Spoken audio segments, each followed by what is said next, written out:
안녕하세요. 자본시장영업부 박보영입니다. 안녕하세요. 이코노미스트 문정희입니다. 지난주 동향 말씀드리겠습니다.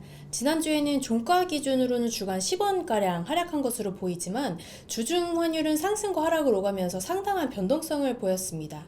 SVB 파산 이후로 금융시장의 불확실성이 지속되는 가운데 빅 이벤트였죠. FOMC가 있었는데 FOMC에서 연준은 시장 예상대로 25bp 베이비 스텝을 단행했는데요.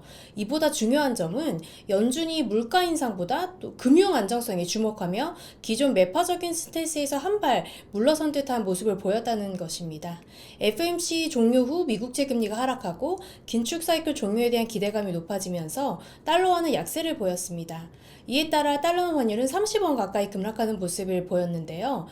다음날 낙폭이 과했다는 인식과 함께 10원 이상 반등하며 1290원 부근에서 마감하였습니다. 지난주에 FOMC가 있었잖아요. 네. 금리 자체는 뭐 시장 예상대로 25bp 베이비 스텝 단행했는데 네. 이번에 조금 변경된 점, 뭐 달라진 점이 있었던 것 네. 같은데 말씀해 주세요. 맞습니다. 이번에 이제 금융 얘기가 처음 나왔어요. 그렇죠. 그동안에 이제 FOMC 성명서를 보면은 우크라이나 러시아 전쟁 얘기, 그래서 네. 물가가 높다라는 얘기를 계속 해왔었는데 이번 3월달 성명서에서는 그런 얘기가 빠지고 뱅킹 시스템 얘기가 처음 들어왔거든요. 그래서 금융에 대한 얘기, 금융 안정. 최근에 이제 말씀하셨듯이 SVB 파산 사태나 아니면 뭐 CS 부실도 있었고요. 맞아요. 이렇게 이제 연쇄부도 얘기가 나오면서 시장이 좀 출렁였던 부분이 결국에는 미국 연준 위원들의 정책을 좀 움직였다라고 봐야 될 것 같고요. 그 다음에 주목할 부분은 시장에서는 이제 긴축이 거의 마무리다라고 보는데 물론 이제 연준 위원들이 얘기하는 건 올해는 한 5.1% 정도까지 올릴 것이다라고 얘기했기 때문에 5월 달에 금리를 올릴 확률은 반반입니다. 그러니까 올릴 수도 있고 뭐 동결할 수도 있고. 근데 시장은 동결 쪽으로 좀 무게를 많이 두는데 뭐 그렇다고 올린다고 하더라도 5월 달에 올리면 거의 끝이 아니겠느냐. 6월은 없을 것이다라고 보는 것 같고요.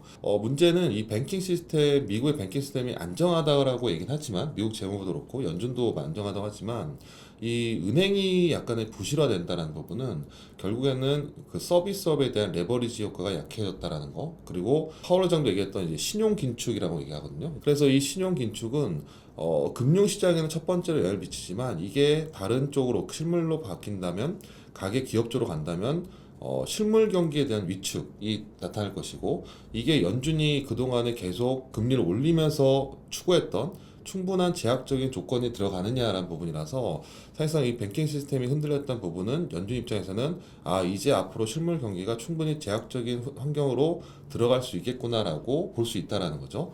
이제 그런 부분이 파월 의장이 또 기자회견에서 또 애매모호하게 얘기를 했어요. 또 금리를 동결할 가능성도 있다라고 얘기했기 때문에 그래서 시장에서는 이제 금리 동결할 수 있겠구나라는 부분이고, 또 하나는 금리를 동결하고 경기가 이제 나빠지겠죠. 금리 동결하면은. 그래서 금리 동결하고 경기가 나빠지면 결국에는 하반기에는 금리를 인하할 수밖에 없지 않느냐라는 시각이 좀 있는 것 같아요.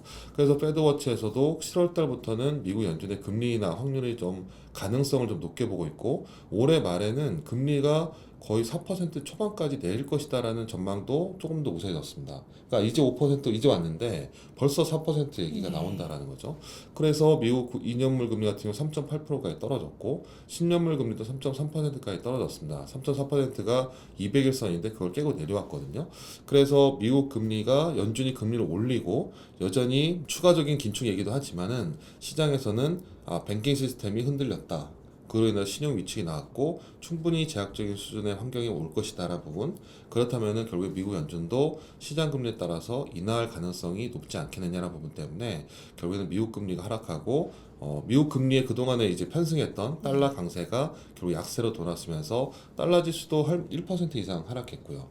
결국에 이제 달러원 환율도 계속 높은 수준에 있다가 달러가 약해지면서 이벤트가 끝나고 달러 약세로 인해서 30원 가량 좀 급락하는 그런 모습을 보였지 않았나라고 보고 있습니다. 지난주 FOMC 이후에 좀 환율이 출렁거렸었는데 네. 이번 주에는 어떤 이벤트 대기하고 있을까요? 일단 이번 주에는 특별한 이벤트는 좀 없는 것 같아요. 일단 지난주에 FOMC 워낙 컸기 때문에. 그리고 다음 주죠. 올해 이번 주보다 다음 주에 미국 고용 있고 뭐 한국 수출입도 있고 여러 가지가 있어서 이번 주에는 약간 좀 쉬어가는 그런 한 주간이 될 것 같아요. 근데 뭐 중간중간에 이제 지표들이 있죠. 예를 들어서 3월 28일 날 미국 컨퍼런스 보드의 소비기대 지수도 뭐 소비 심리를 보여주니까 중요하고, 뭐 31일 날 우리나라 광공업 생산, 산업활동 동향도 나오고 이런 지표들이 있지만, 그래도 좀 빅 이벤트가 좀 지나고 다음 주에 미국 고용이나 이런 중요한 지표가 있기 때문에 좀 이번 주는 좀 이렇게 약간 숨고르기 장세가 되지 않겠느냐 보고 있는데, 달러는 한 주 동안 한 1% 이상 하락했어요. 금리도 네. 많이 내려왔고. 근데 달러 원 환율은 뭐 그 정도는 하락하지 못했죠. 일단은 1270원대에 50일 이평선이 걸려 있다는 부분이 있고요. 그게 이제 깨고 내려와야 되는데, 원화가 유독 최근에 좀 다른 통화 비해서 좀 약세를 보이고 있습니다. 그 중에 가장 중요한 배경으로 보는 게 수출 부진이 좀 심각하다라는 거거든요. 지금 이 3월 달에 20일 동안 수출이 전년 동기 대비로 한 17% 감소했고, 그 다음에 반도체는 무려 47% 감소했습니다. 그러니까 거의 반도체가 반토막이 나면서 전체 수출을 좀 까먹었다라고 보고 있고, 수출이 부진하고 수입도 감소했는데 수출이 감소폭이 워낙 크다 보니까 무역 수지 적자도 아마 3월 달에는 거의 한 7, 80억 달러 정도 나오지 않겠느냐. 그러면 1월, 2월, 3월 달에만 거의 200억 달러 이상의 무역 적자를 기록하기 때문에 전년도에 거의 절반 가까이가 3월 달에 다 나올 것 같습니다. 그래서 이번 주에 주목할 부분은 뭐 경제 지표도 뭐 여러 가지 있지만은 그 중에서 미국의 국채 금리, 그 다음에 중국에 대한 리오프닝 얘기들, 한국 수출 이런 것들이 상당히 중요한 부분이 될 것 같습니다. 결국에는 이번 주에도 결국엔 뭐 위아래가 다 좀 막혀 있을 것 같아요. 그래서 하단은 한 1265원 정도에서 상단 1300원 정도. 유로원 환율은 최근에 원화보다 유로가 좀 더 달러 대비 강세를 보이고 있습니다. 유로의 그 라가르드 총재, 22 라가르드 총재가 추가 금리 인상 얘기 나오면서 유로화가 좀 강세를 보이기 때문에 유로원 환율은 1380원에서 1410원 정도.